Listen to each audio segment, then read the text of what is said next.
Joining me now with reaction are Fox News contributor Father Jonathan Morris and the president of the Union for Reform Judaism, Rabbi Eric Yoffie. Thank you both very much for being here. Father Morris, given what you said last week, and given that this is very clearly a question of church doctrine, obviously the accommodation is not acceptable from your perspective. So where do we go from here? Well, first of all, let me say that what I'm saying is not radical. What I'm saying is not controversial. What I'm saying is not something out of the ordinary in terms of the big picture of history.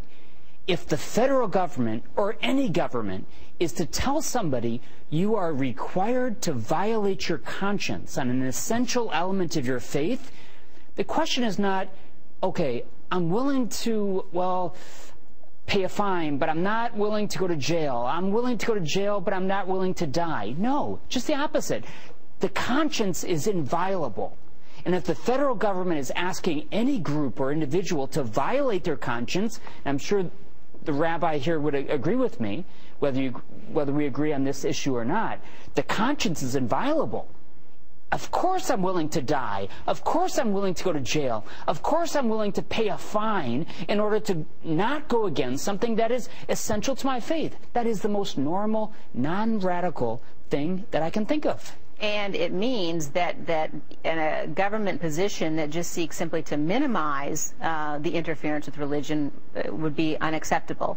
Rabbi Yoffie, you've talked about this in terms of this new accommodation that the administration announced most recently, saying that it minimizes government's interference in religious practice. But how can that be sufficient? Well, first of all, I agreed with the policy to begin with, so I was starting from a very different point. So you're very radical. I'm not sure I'm radical at all. Well said, Liz. Well said. And what the president was trying to do in this case was to minimize direct involvement or even indirect involvement of religious groups. I think it was appropriate for him to make that accommodation, but nonetheless, I agree with the policy and I stand behind it.